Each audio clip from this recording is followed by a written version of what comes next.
Donc bonjour à tous et bienvenue pour cette 10e session Ask Me Anything organisée par le Young Medcan Forum de la SCT. Donc avant de passer tout de suite la parole à Delphine Joseph qui est notre invitée aujourd'hui, je vais d'abord vous parler un petit peu de notre groupe.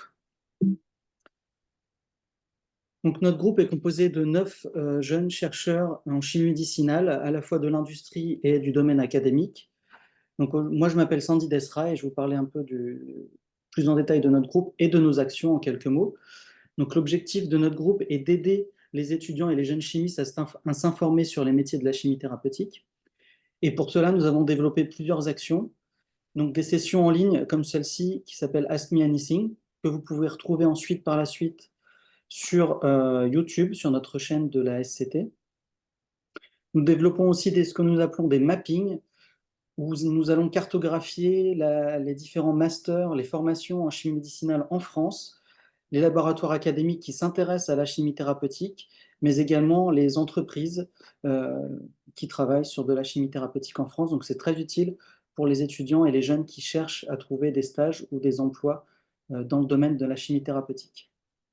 Depuis l'année dernière également, nous développons un programme de mentoring qui est complémentaire du programme réalisé au niveau européen par le FMC, puisque nous développons ce programme pour les étudiants qui sont en master ou en première année de thèse, alors qu'à l'EFMC, ce programme est dédié aux étudiants de thèse de deuxième et troisième année.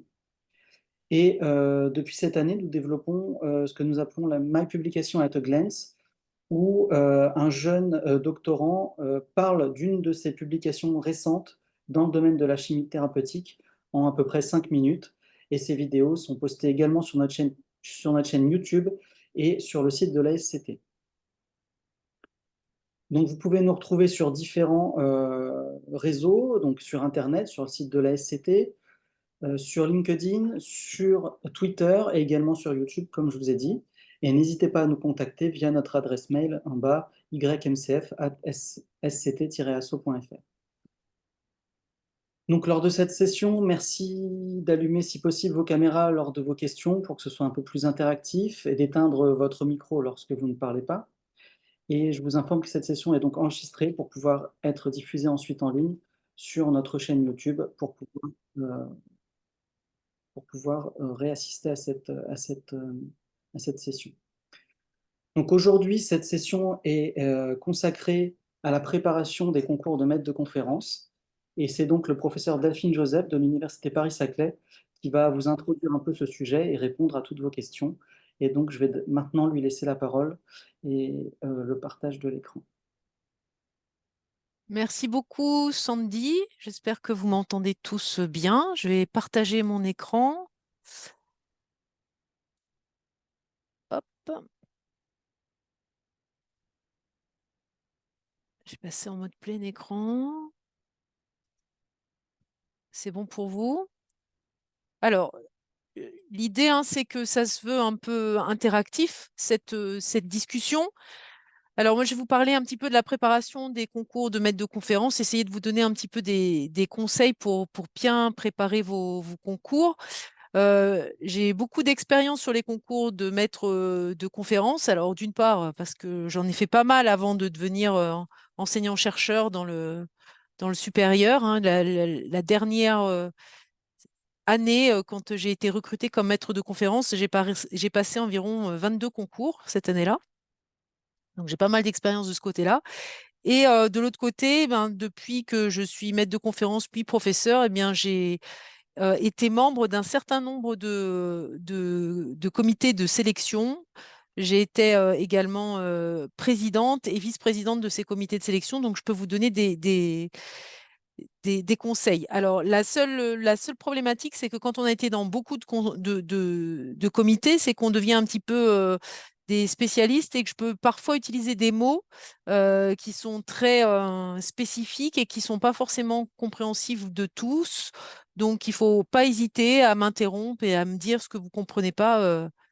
Quand on est enseignant-chercheur, on a l'habitude d'être interrompu.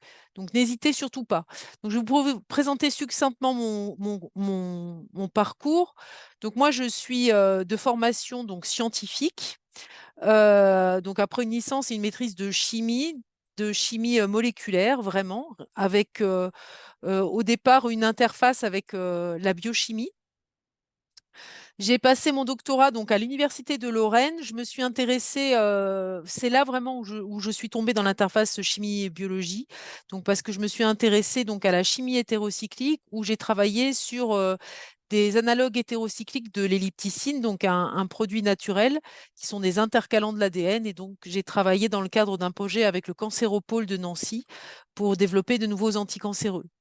Puis après, j'ai occupé un poste d'attaché temporaire d'enseignement et de recherche. Alors, j'ai occupé ce qu'on appelle un demi-poste, c'est-à-dire que j'avais une demi-charge d'enseignement, ce qui est l'équivalent de 96 heures équivalent TD. Je reviendrai là-dessus pour ceux qui ne connaissent pas ce que veut dire ces équivalents TD.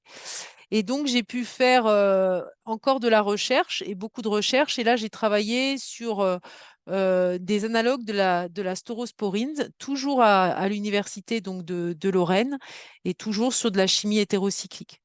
Ensuite, je suis partie 2 ans en postdoc, où j'ai fait un postdoc en milieu académique financé par l'industrie pharmaceutique, le UCB Pharma, donc à l'Université catholique de Louvain, où là, j'ai travaillé sur un nouveau procédé, donc de la méthodologie de synthèse, où j'ai travaillé donc sur de l'autoréplication de chiralité, donc synthèse asymétrique, et où je me suis intéressée à développer un nouveau procédé de synthèse de benzhydrylamine, donc en vue de déposer un nouveau brevet pour la synthèse de la lévocétérisine, donc ce que vous connaissez sous Zyrtec ou Xisal, donc pour ceux qui sont allergiques. Et ensuite, donc, j'ai été recrutée. Alors, ce qu'il faut que je vous dise, c'est que dès ma première année, à l'issue de mon ATER, j'ai déjà commencé à concourir sur des postes de maître de conférence. À l'issue de ma première année de postdoc, j'ai concouru à la fois sur des concours CNRS et des concours maître de conférence. Et la deuxième année encore, j'ai à nouveau concouru sur des postes au CNRS et dans 2 sections au CNRS et sur des postes de maître de conférence. Donc en 98, j'ai enfin été recrutée donc sur concours à l'université donc qui s'appelle Paris Sud, mais qui maintenant est l'université Paris-Saclay, à l'UFR de pharmacie, donc en chimie organique. Et donc dans les premiers temps, j'ai développé des synthèses asymétriques. Je faisais essentiellement de la méthodologie de synthèse.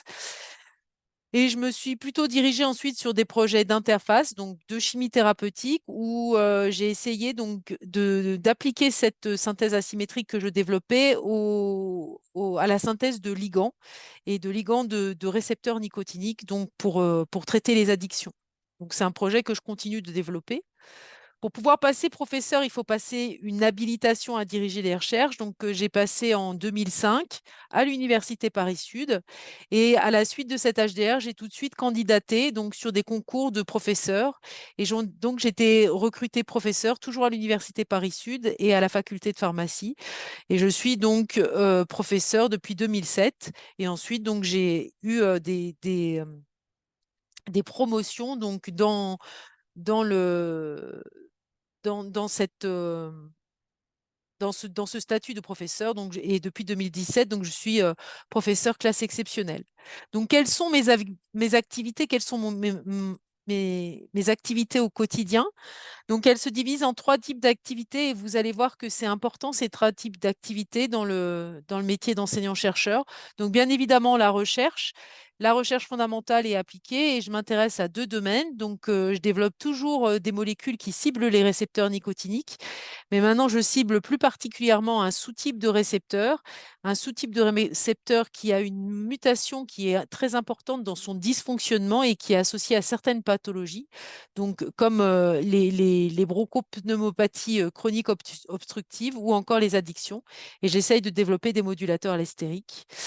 Et je m'intéresse à un autre projet qui est plus en lien avec les médicaments et l'industrie pharmaceutique. Et je m'intéresse à développer des nouveaux outils de diagnostic donc pour l'allergie médicamenteuse. J'ai aussi de l'enseignement.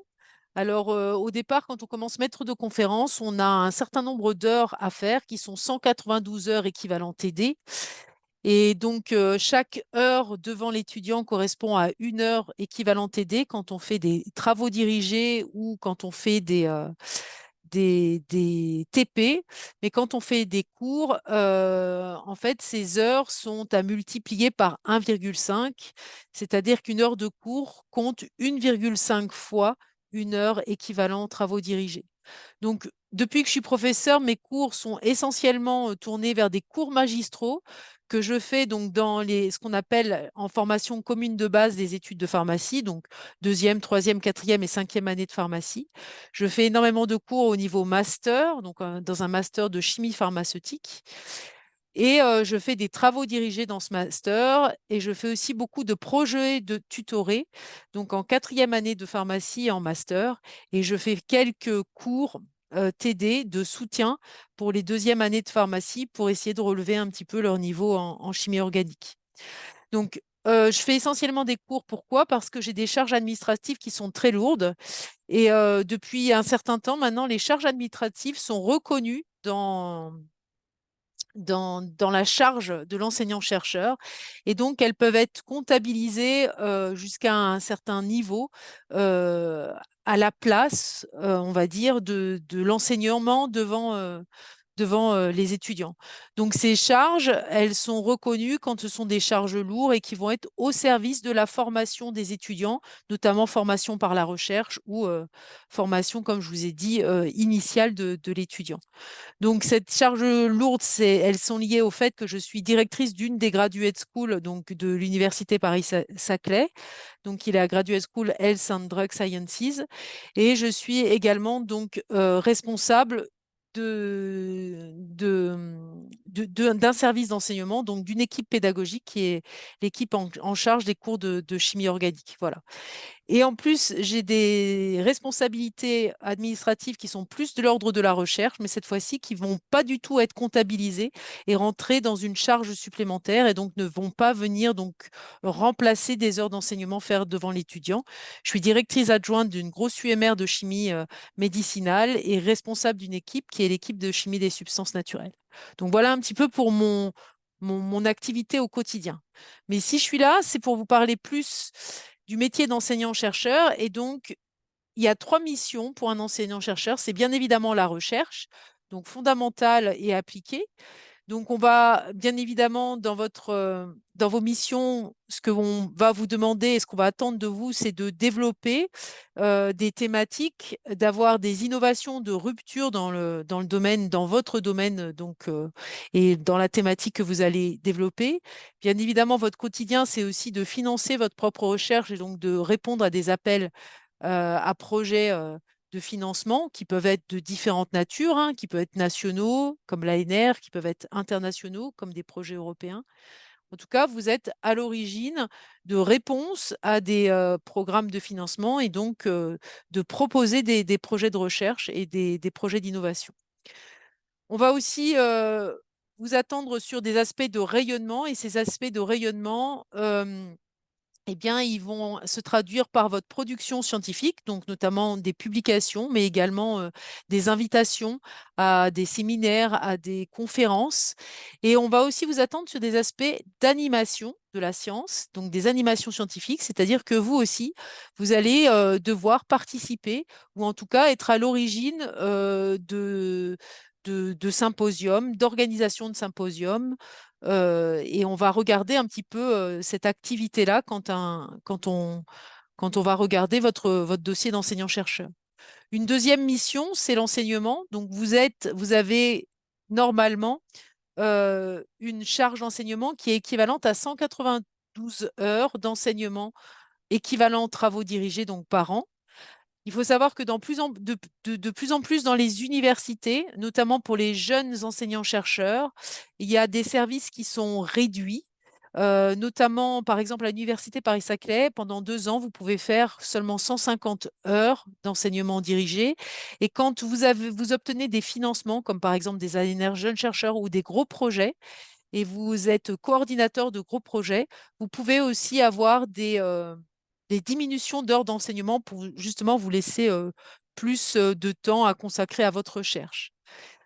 L'enseignement a un peu copié la recherche et qu'on vous demande aussi de répondre à des innovations dans votre enseignement, des innovations pédagogiques, et du coup, de répondre à des appels à un projet en vue de produire et de réaliser certaines innovations, d'avoir des nouvelles approches thérapeutiques dans vos enseignements.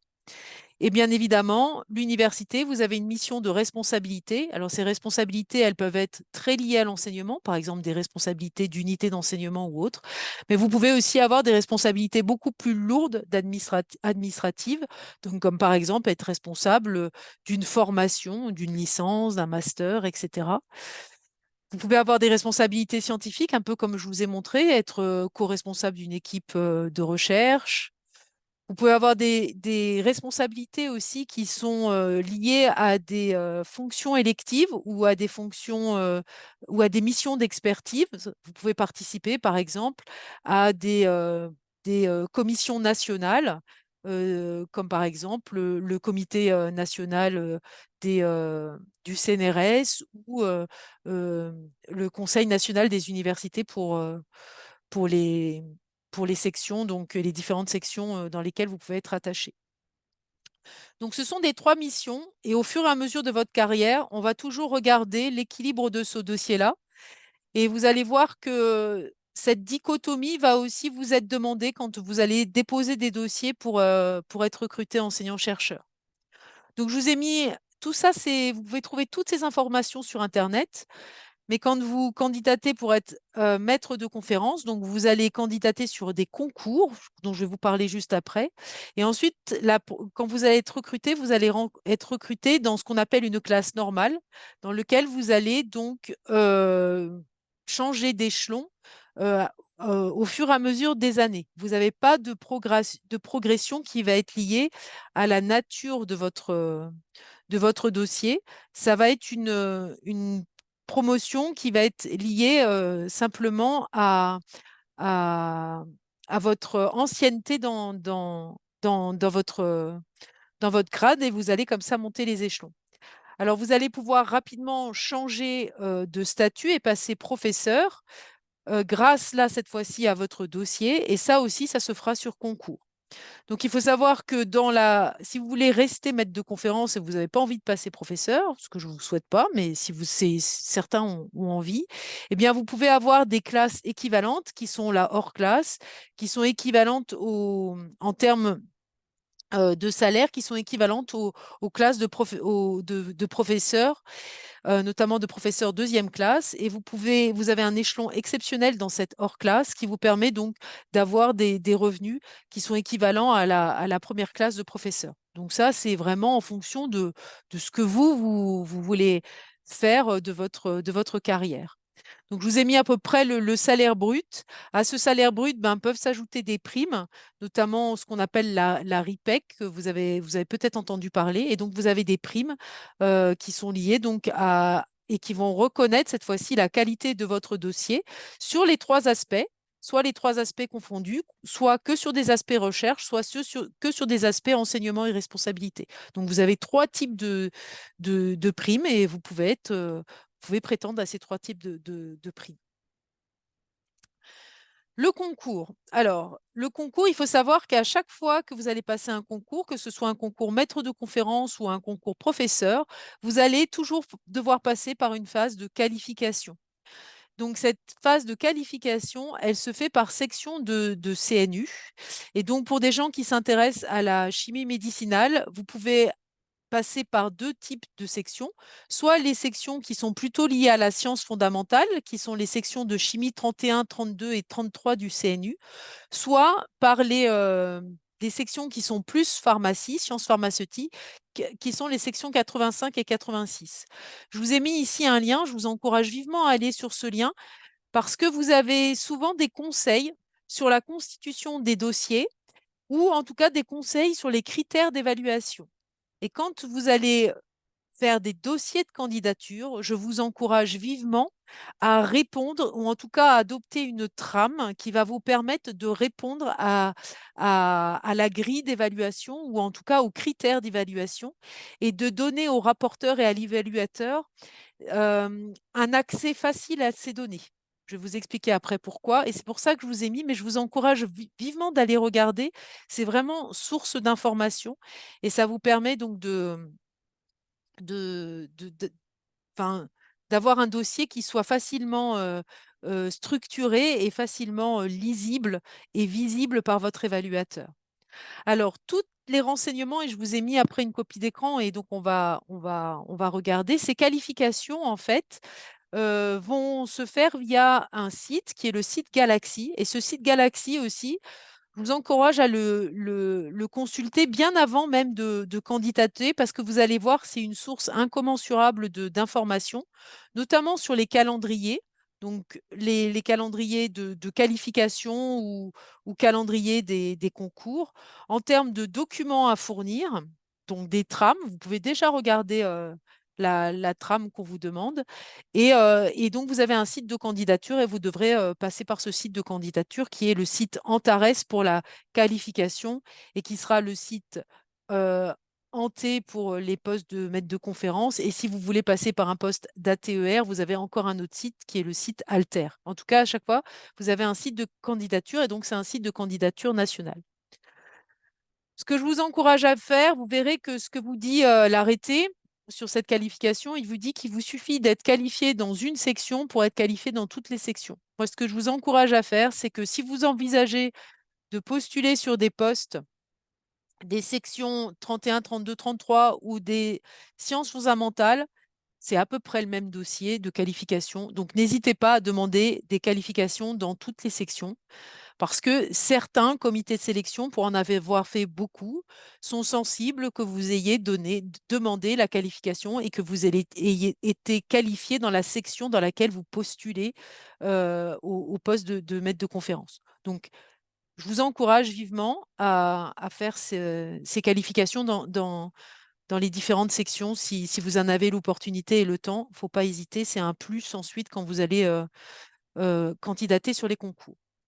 Donc, sur les concours, vous avez quatre types de concours. Moi, je vais surtout vous parler du concours du type 1, qui est le concours qui est lié au fait que vous avez un doctorat.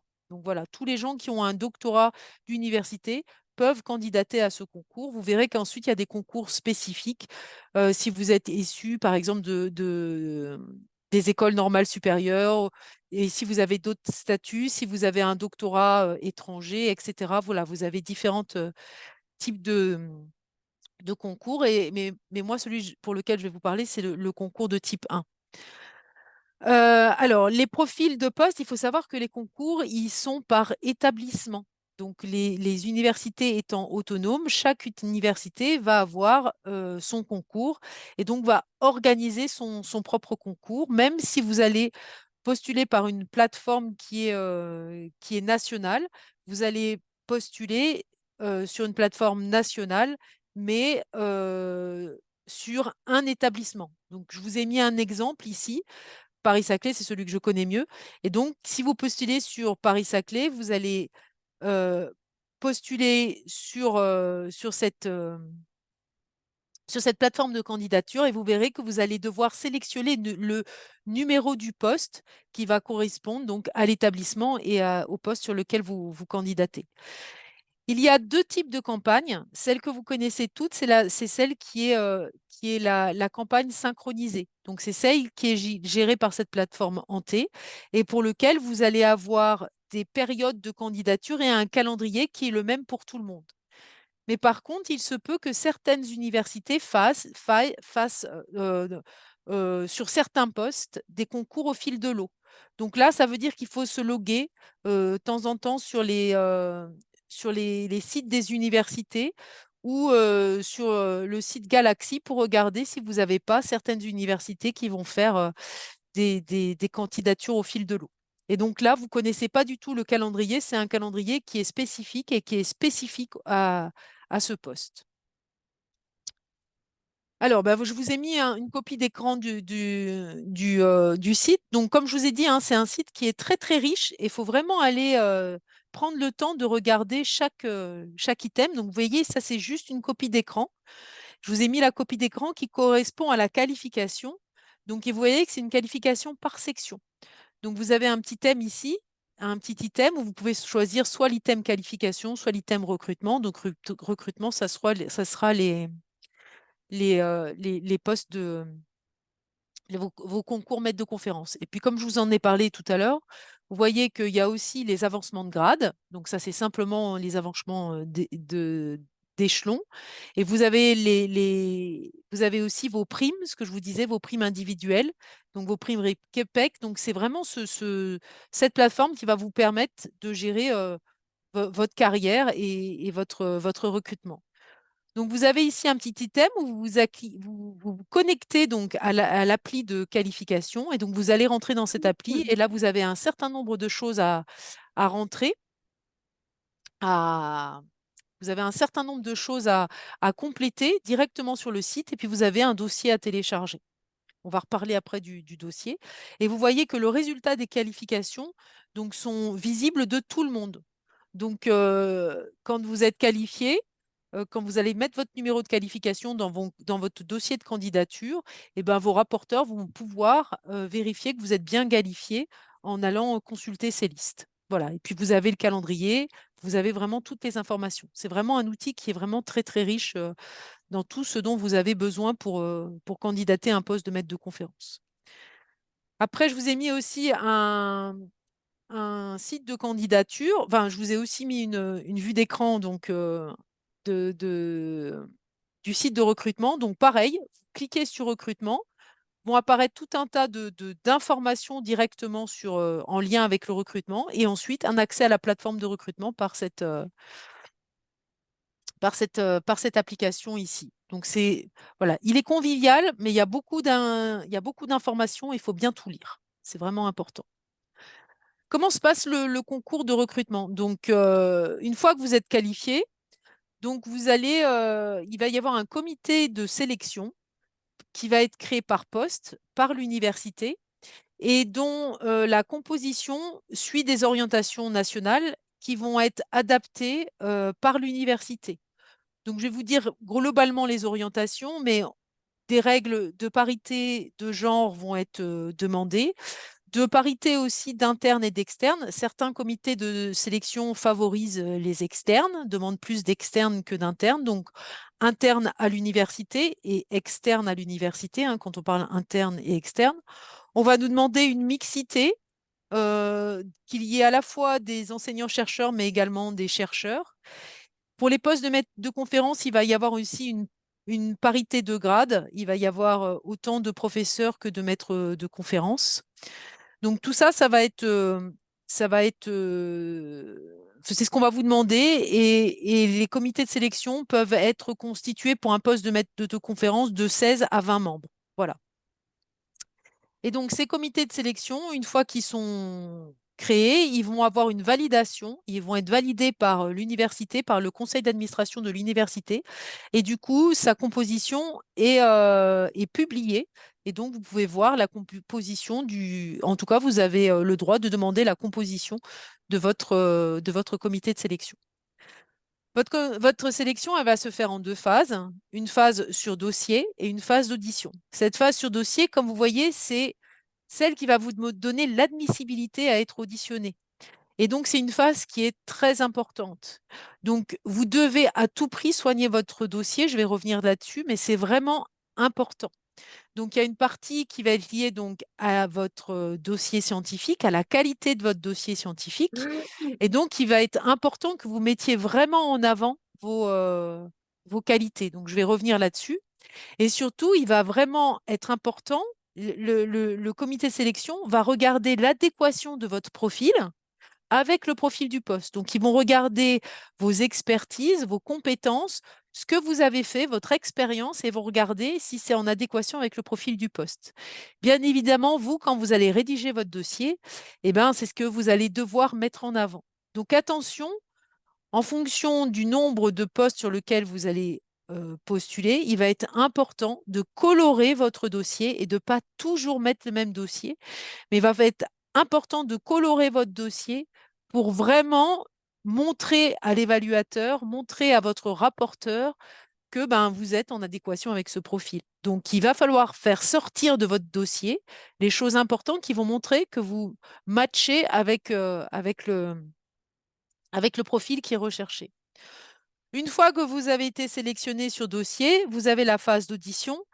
Là, c'est pareil, chaque comité est indépendant, donc il va vous proposer une durée de présentation qui peut aller de 10 à 20 minutes et un temps d'échange qui, pareil, il peut être de 10 à 20 minutes. Généralement, dans les présentations, on va toujours vous demander de vous présenter vous, de vous présenter votre parcours et de vous présenter vos travaux, tout ce que vous avez fait pendant votre thèse, votre postdoc ou autre. Voilà. Quelquefois, on peut vous demander une mise en situation. Ça va être surtout une mise en situation d'enseignement. Donc, on peut vous demander de préparer une question d'enseignement. Il faut savoir que ces mises en situation, normalement, elles doivent être validées par le conseil d'administration et elles doivent être très cadrées parce que vous devez tous être mis en situation de la même manière. Vous devez avoir la même égalité des chances. Donc, généralement, ça doit être validé par le conseil d'administration. Quelquefois, quand il y a un projet de recherche, il peut vous être demandé de faire sur un ou deux slides une proposition d'un projet de recherche. Voilà, ça, c'est des choses qui sont possiblement demandées. Je vous mets ça parce que ce sont des choses qui sont de plus en plus faites et de plus en plus demandées dans les comités de sélection. Donc, c'est des choses qu'il faut, quand vous postulez à un poste, il faut que vous l'ayez en mémoire pour savoir si vous vous sentez d'attaque pour faire, par exemple, une proposition, si vous pensez que vous avez les compétences nécessaires pour faire une proposition, par exemple, de projet de recherche. Ce que j'ai envie de vous dire, c'est surtout ne vous auto-censurez pas. Pourquoi? Parce que quand vous allez regarder un poste, vous allez regarder une fiche de poste. Et donc, vous allez interpréter la fiche de poste. Donc, dans cette fiche de poste, vous avez des contacts. La fiche de poste, vous avez toujours des personnes à contacter. N'hésitez pas à contacter ces personnes pour avoir plus de détails sur la fiche de poste. Parce que parfois, sans vous rendre compte, avec des activités de recherche, avec des travaux de recherche que vous avez développés, vous avez des compétences qui vont intéresser les recruteurs. Donc, surtout, ne vous dévalorisez pas. Si vous pensez que vous avez une compétence, ne serait-ce, je ne sais pas, sur une thématique scientifique, sur une méthode de synthèse, sur une approche de chimie médicinale, vous avez peut-être répondre à une partie du profil qui est recherché. Et il ne faut pas hésiter parce que peut-être que toutes les personnes qui vont candidater ne vont avoir qu'une partie du profil qui est recherché. Donc, j'ai envie de dire, 100% des gens qui ont été recrutés ont candidaté. Donc, il faut au départ candidater. Quand vous êtes engagé dans le processus de concours, et donc une fois que vous avez candidaté, si vous voulez avoir des informations, attention, la seule personne que vous pourrez candidater, c'est soit les gens qui sont en référent sur votre profil de poste, parce qu'ils ne seront pas membres de votre comité de sélection, ou alors de contacter le président du comité. Voilà, c'est les seules personnes que vous avez le droit de contacter et c'est les seules personnes euh, qui vous répondront.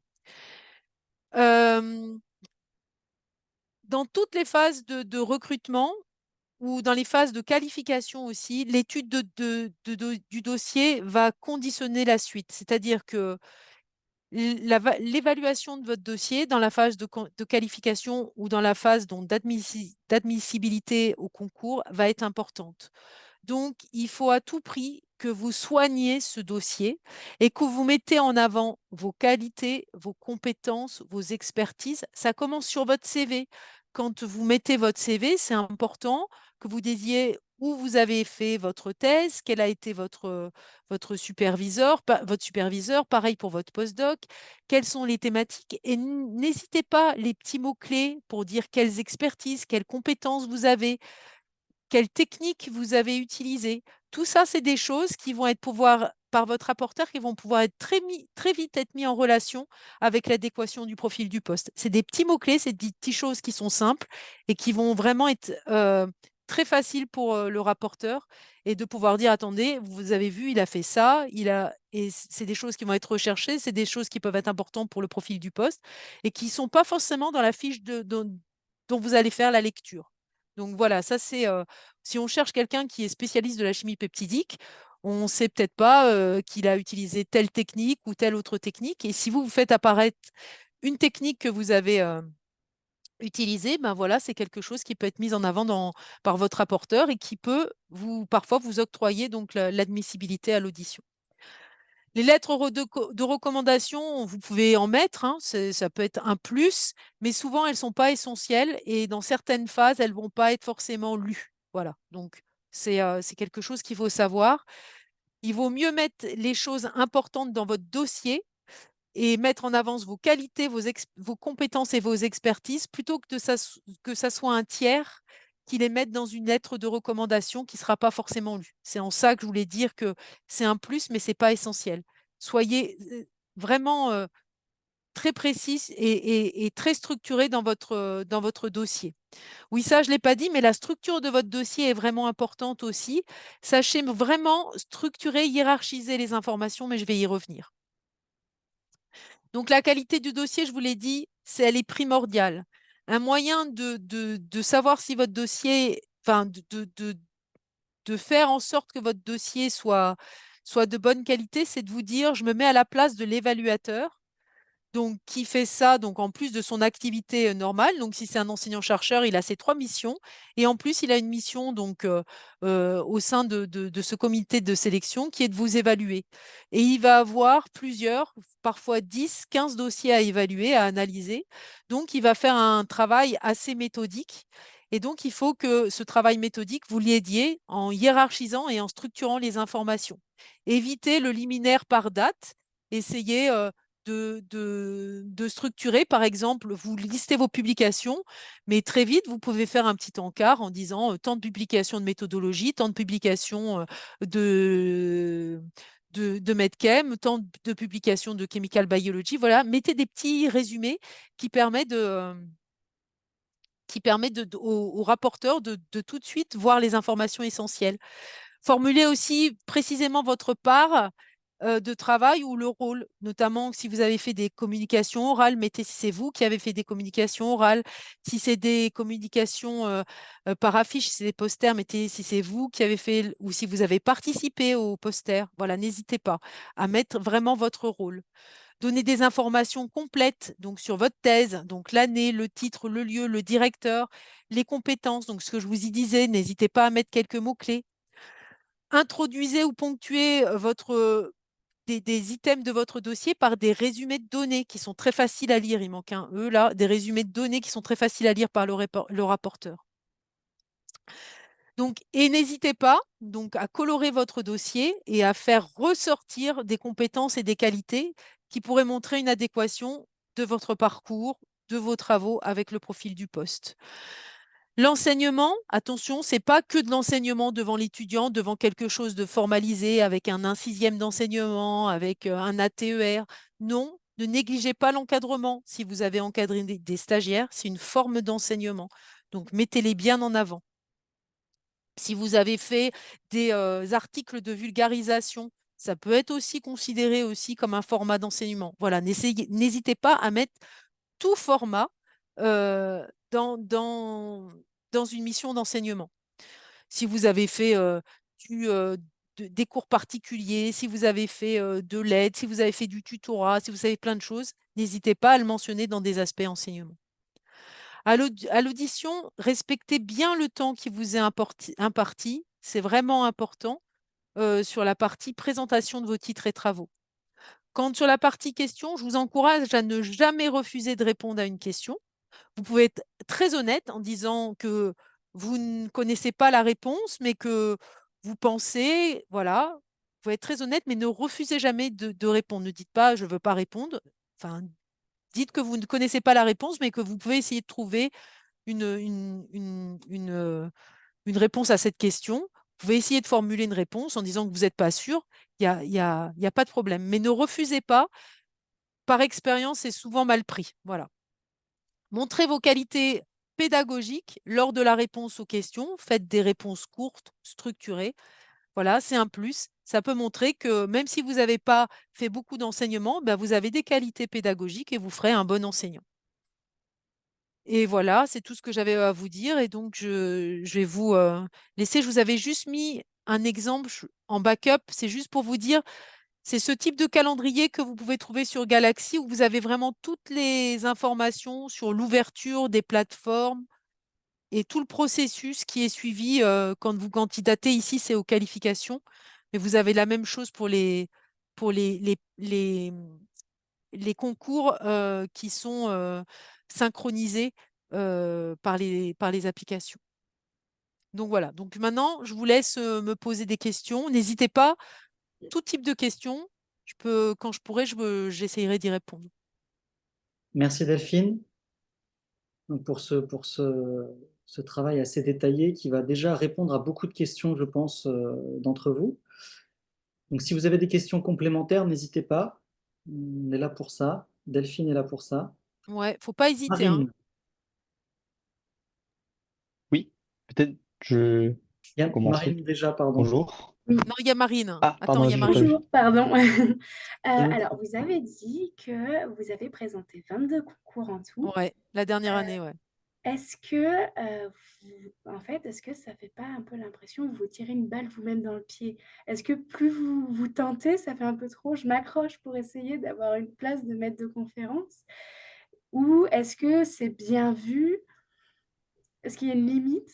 Il n'y a pas de limite. Alors, je vais te dire, j'en ai présenté 22 parce qu'il y en avait 22. Et il y en avait 22 dans mes domaines d'expertise. Voilà pourquoi j'en ai présenté 22. Je pense pas il y en ait autant actuellement. En chimie médicinale, il y en a déjà beaucoup moins, mais je pense pas qu'il y en ait autant maintenant, tu vois. À l'époque, quand moi j'ai postulé, il y avait la possibilité d'en présenter 22. Et j'ai présenté 22. Quand j'ai été, enfin, quand j'ai su que j'étais classée première sur un certain nombre de postes, voilà. Après, je me suis désengagée des auditions des derniers postes. Ok. Et, J'avais fait 22 candidatures, mais j'ai pas eu 22 auditions, hein. J'ai dû avoir à peu près, je sais pas, une quinzaine d'auditions sur les 22. Et donc, j'ai dû m'arrêter à peu près une dizaine de postes. et est-ce que le risque, c'est pas quand, par exemple, on vous pose la question, est-ce que vous avez postulé ailleurs? Est-ce que si vous dites, bah oui, oui, j'ai postulé chez telle université, les gens peuvent se dire, bon, bah, ok, elle a une place ailleurs, on va pas la prendre. Alors, ouais, je trouve cette question, elle est souvent posée, d'accord? Et elle m'a été souvent posée. Et je trouve que cette question, elle est stupide. Parce que, en fait, en plus, derrière la question qu'on va te poser, c'est et si vous avez le choix entre tel et tel, lequel vous allez choisir? Bien évidemment, la personne, elle va pas se tirer une balle dans le pied, comme tu dis, elle va dire, bah, je vais choisir le vôtre. Donc, voilà.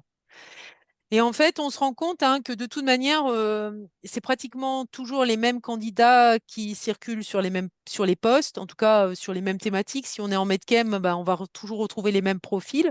Donc, ça va être toujours une dizaine ou une vingtaine de candidats identiques. Et donc, ils vont se retrouver auditionnés aussi tous. Donc, à un moment donné, il y a quand on classe le premier, mais on classe jusqu'à 5 ou 6 derrière, et sur certains postes, on peut descendre jusqu'au sixième, hein. Parce que, ben, avec l'effet des chaises musicales, mais c'est le jeu. Voilà, c'est le jeu. C'est le jeu du concours. Non, il faut pas t'auto-censurer. Si tu penses que tu as le profil, il faut y aller. Et si ça fait 10 postes, il faut 10 postes. Il faut juste que tu saches que parfois, c'est pas possible. Parce que maintenant, dans, dans, dans le, du fait que la procédure est synchronisée, les auditions, elles sont toutes dans un mouchoir de poche.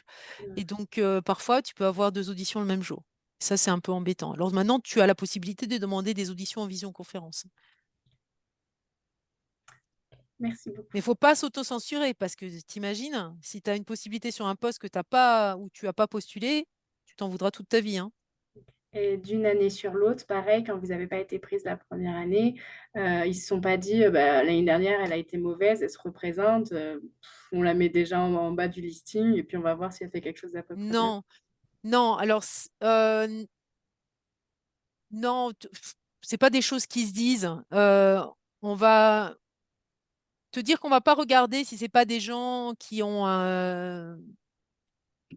enfin, comment te dire, qui ont beaucoup tourné sur des, enfin, si tu as des gens qui tournent beaucoup sur des postes et qui sont jamais recrutés, c'est sûrement qu'il y a quelque chose qui va pas.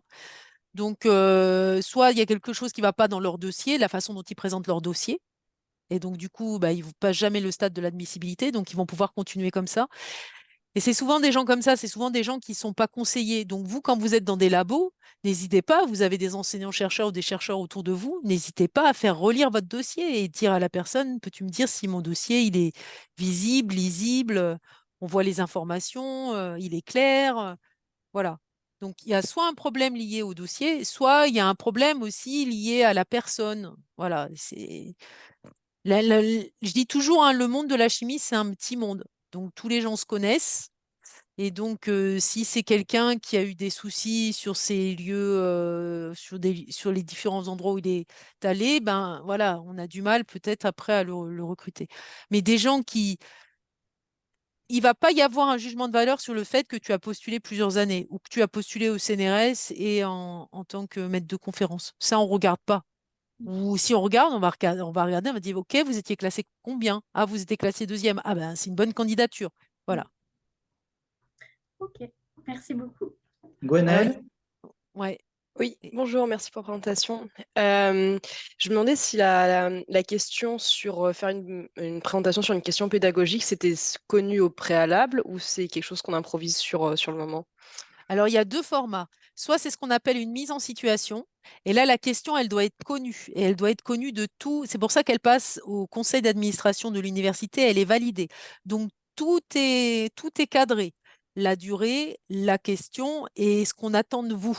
Mhm. Voilà, dans cette question. Et ça, vous l'avez au moment de de votre convocation à l'audition, vous avez la question. Elle D'accord, vous est donnée à l'avance. Après, vous avez un autre format, ce qui se fait beaucoup, c'est une question pédagogique de type informel. C'est-à-dire que, par exemple, je ne sais pas quel type de chimie vous avez fait, mais par exemple, vous avez fait de la chimie hétérocyclique et on va vous dire, ben, tiens, comment vous expliqueriez l'aromaticité à un étudiant de deuxième année de licence ou voilà. Et ça, Mhm. c'est une question informelle. On va essayer de juger vos qualités pédagogiques au travers de cette petite question informelle pour voir comment vous présentez la chose. D'accord. Ok, merci. Et ça peut être aussi une autre question. On peut aussi voir si vous êtes un peu aguerri aux outils, aux nouveaux outils pédagogiques. On peut vous demander, voilà, vous avez tel enseignement à faire, quel outil pédagogique, comment vous innoveriez pédagogiquement, Mhm. euh, quelle méthode pédagogique innovante vous mettriez en place. Vous verrez dans pas mal de fiches de poste, euh, il y a cette notion d'innovation pédagogique qui est de plus en plus demandée. Ouais, ça d'ailleurs, justement, j'avais une question parce que vous en avez parlé un petit peu au début de la présentation. Et moi, c'est vrai que j'ai pas eu l'occasion de faire tant d'enseignements que ça, à part pendant ma thèse, mais en postdoc, pas tant que ça. Et je sais pas comment est-ce qu'on peut se former un peu sur ces choses-là, parce qu'en plus, c'est quelque chose qui m'intéresse par ailleurs. Sur la partie innovation pédagogique, est-ce qu'il y a des ressources ou des choses comme ça?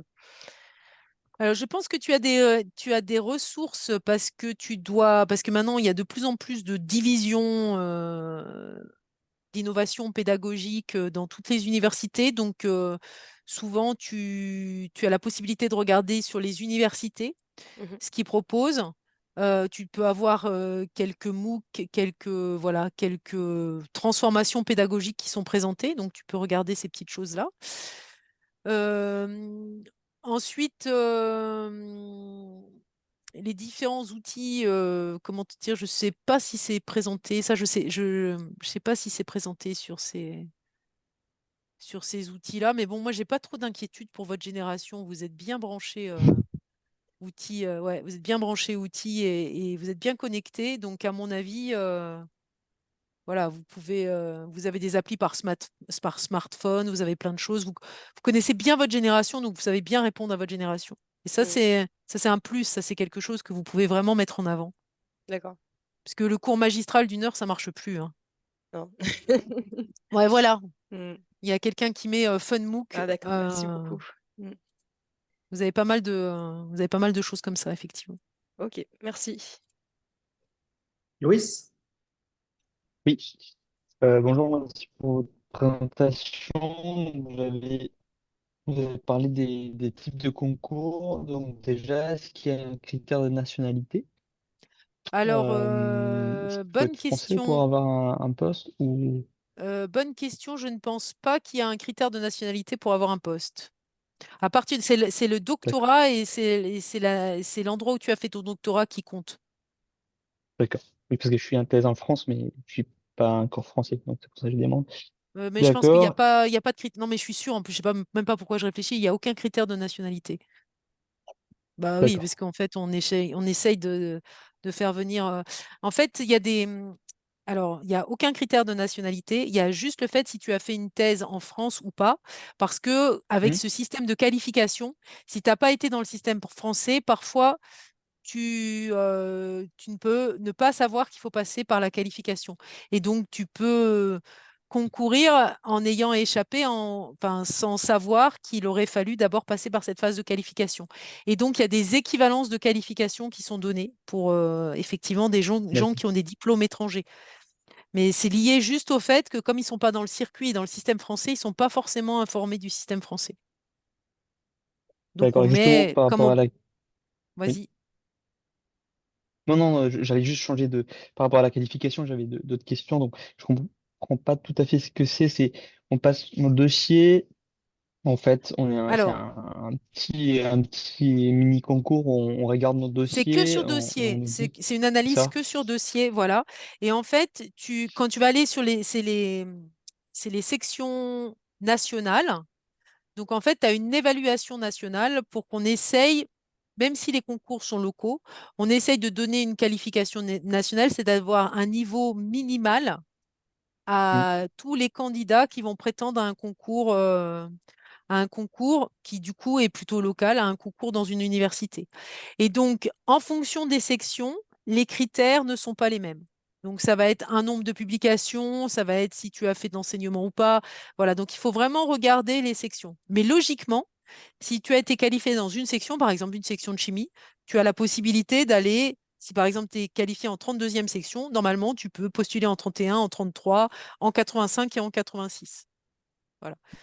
Mais D'accord. moi, je vous conseille, parce que souvent, c'est un petit peu ce que j'appelle moi le scud, hein, qui est envoyé par un des rapporteurs qui va dire, ah, vous avez vu, il n'a pas demandé la qualification sur le poste sur lequel il candidate. Et alors, c'est quelque chose dont le comité ne devrait pas tenir compte, mais quelquefois, quand on a dans un... faut pas se leurrer, hein, tous les candidats qui sont auditionnés, et même ceux qu'on n'a pas gardés, mais on a toujours une quinzaine de candidats qui mériteraient d'avoir le poste. Et donc, ça va être des petits détails, comme la qualité de votre dossier, comme le fait que vous avez oublié de mettre en avant vos compétences, comme vous n'avez pas été qualifié dans la section, qui va un petit détail qui n'a rien à voir avec votre qualité à vous, qui va faire que vous n'allez pas passer la phase des auditions. Donc, c'est pour ça que je vous dis, vraiment en amont, essayez de, de tout mettre en avant pour qu'il n'y ait pas cette petite phrase exocète là qui vous fasse sauter et qui reste dans l'oreille du comité en disant, tiens, il y a une phrase négative. On ne se souvient même plus de ce que c'est que cette phrase négative, mais il y a une phrase négative qui a été dite. Bon, il faut savoir que D'accord. les comités travaillent quand même de telle façon, ils travaillent toujours de telle façon à faire sortir le meilleur du candidat, d'accord? Toujours, on essaye de regarder les qualités et on essaye toujours de sortir les candidats par le haut, d'accord? Jamais par le bas. On essaye toujours de... Voilà, c'est ce qu'on regarde, toujours le côté positif du candidat et en quoi il répond au profil recherché. D'accord. Et juste dernière question, si on est qualifié, est-ce que c'est par an ou est-ce que ça sera toujours les cas? Non, la qualification, elle n'est pas par an et ça, c'est une bonne question. Je n'ai pas regardé, je me souviens plus. Votre qualification, elle dure plusieurs années. Je crois que vous êtes qualifié pour 5 ans. À vérifier, mais je crois que c'est 5 ans. Mais je D'accord. crois aussi, oui. Hein, c'est ça, hein, c'est 5 ans, hein. Ouais. Donc moi, je vous souhaite D'ac- d'être qualifié, mais d'avoir un poste tout de suite derrière. D'accord. Merci beaucoup. Est-ce qu'il y a d'autres questions?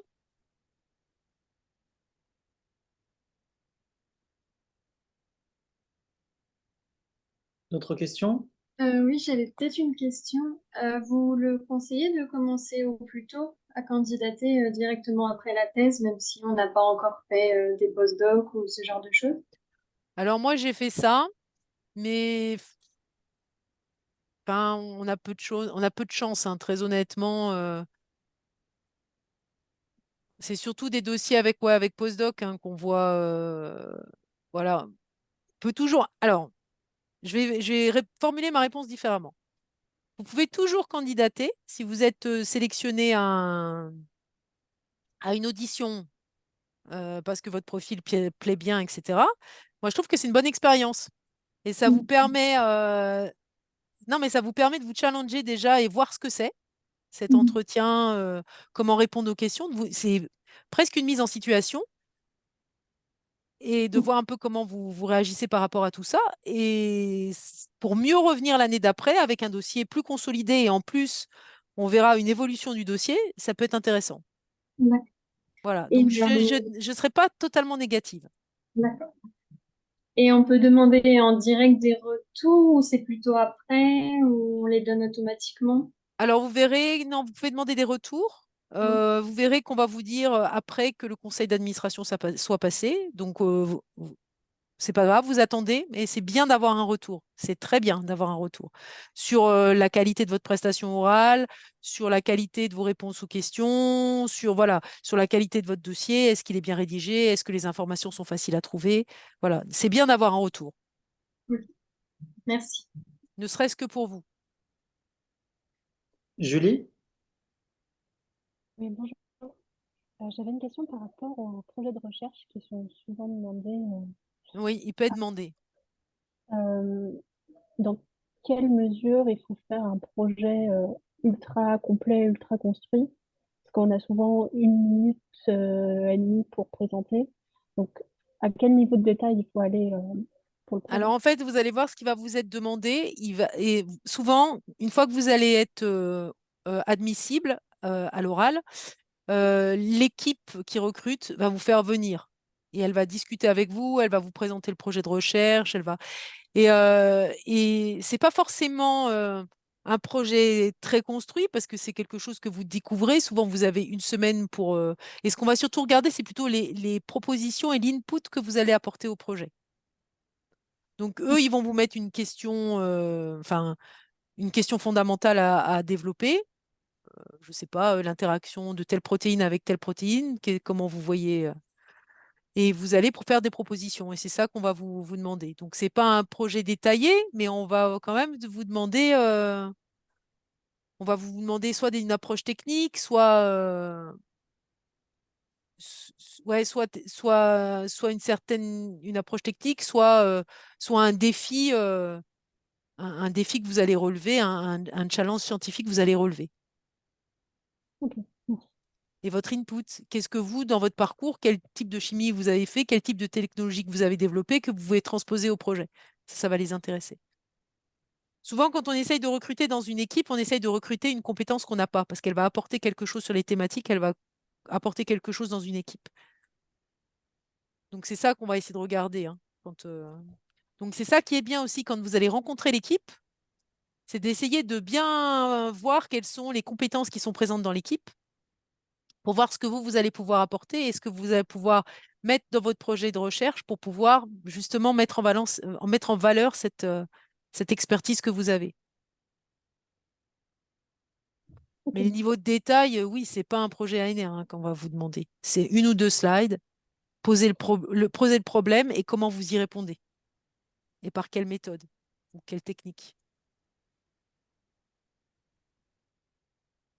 Gwenaëlle? Oui, pardon, j'ai encore une autre question. Je me demandais à quel point, alors bon, c'est peut-être pas une question très, bon voilà, mais je me demandais à quel point ça peut être handicapant pour, l'année suivante si jamais on est finalement accepté à un poste et qu'on décide, finalement de le refuser pour, X ou Y raison et qu'on veut se représenter pour d'autres concours l'année suivante. Parce que comme vous le disiez, Alors, tout le monde se connaît et cetera et si tes raisons sont très très bonnes, je vois pas pourquoi on pourrait t'en vouloir.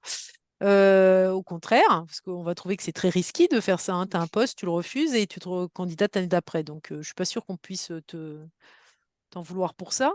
Si les raisons sont très très bonnes, je vois pas enfin, ça peut être négatif. Ensuite, chaque concours est indépendant. D'accord? Et chaque comité, finalement, pour chaque poste, chaque année, c'est un nouveau comité. Donc peut-être qu'il y aura une personne qui va s'interroger en disant bah tiens, elle a été classée l'année dernière 1, elle n'a pas pris le poste. Pourquoi? et il va te poser la question. Mais toi, tu pourras répondre à cette question. Et ce que je vous ai dit, ce qui est important, c'est d'être honnête. Voilà. Répondre honnêtement, ça marche à tous les coups, l'honnêteté. D'accord, merci. Mais non, personne ne peut en vouloir, hein. Si tu prends pas un poste, c'est vraiment qu'il y a une très très bonne raison, quand même. Oui. Merci. D'autres questions? Il y avait Gilles, non, qui avait une question, non? Plus? C'est fait? Oui, mais je pense que finalement, c'est parce que dans mon cas, par exemple, je suis aux USA. Donc, Oui. j'avoue qu'effectivement, bah, quand on voit je présume qu'il faut se déplacer jusque là-bas. Non. Non. Maintenant, depuis qu'il y a eu le Covid, Mhm. tu as la possibilité de demander d'avoir ton audition en distanciel, par Mhm. visioconférence. Alors, tu verras, il y a quelques contraintes techniques, mais Oui. ça, vous avez l'habitude, hein. C'est-à-dire que tu ne peux pas le faire dans ton bureau. Il faut que tu fasses dans une pièce où on puisse voir qu'il n'y a personne, etc. Que tu sois Ah oui, filmé de ok. loin. Ouais. Voilà, il y a des conditions, mais Ok. c'est pas des conditions qui sont difficiles à mettre en Mhm. œuvre. Et c'est surtout que généralement, le comité, il a quand même envie de recruter, hein. Donc, il est assez bienveillant. Mhm. Et c'est pareil, on va pas te réveiller en pleine nuit, on va arranger les auditions de telle façon à être en phase avec les décalages horaires des Mhm. candidats. Ok. Et ça se fait bien même, Mhm. hein. Depuis le Covid, il n'y a aucun souci. Mhm. Ok. Merci beaucoup.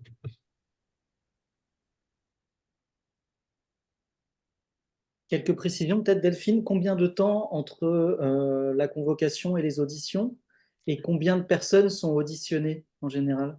Alors, en général, on essaye de. Alors, comment ça se passe de l'intérieur? En général, on essaye de sélectionner une dizaine de candidats à l'audition. Je vais parler du nombre parce que c'est le plus facile.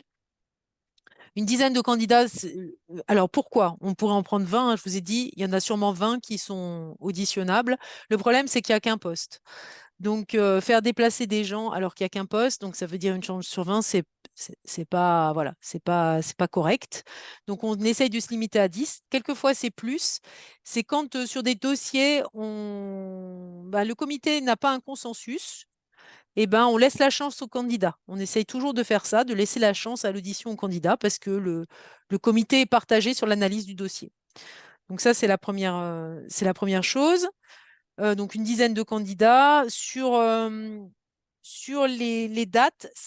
Au minimum, il me semble qu'il doit y avoir au minimum euh, une semaine entre la convocation et le passage aux entretiens. Voilà, il me semble que c'est le minimum qui doit y avoir, c'est une semaine. Merci. Donc du coup, une dernière question de Biravina. Mais on essaye de mettre 15 jours, souvent, hein, pour le délai, pour laisser le candidat avoir le temps de rencontrer l'équipe Et de préparer. et ouais, être préparé. Si on lui demande un petit projet, on essaie de mettre 15 jours quand même. Biravina, que je connais bien. Oui.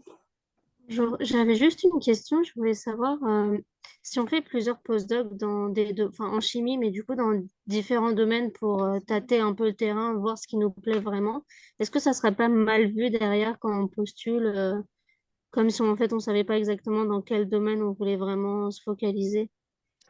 Alors moi, en chimie, j'ai jamais vu que ça portait préjudice à un candidat. Ok. D'accord? J'ai même vu des candidats, donc surtout sur des postes de chimie médicinale, aller acquérir des techniques même de biologie pour pouvoir encore être plus compétents sur des approches de chémobiologie ou autres dans ces projets de recherche. Donc non, c'est pas, c'est pas délétère aux candidats. Ce qui peut être un peu dangereux, et ce qui peut porter préjudice, c'est de démultiplier les post-docs et de se retrouver à avoir du coup, un parcours assez atypique. Et donc, d'arriver avec un certain âge et une très forte expertise par le nombre et la qualité des post-docs qui ont été faits et d'être recruté sur un poste de maître de conférence.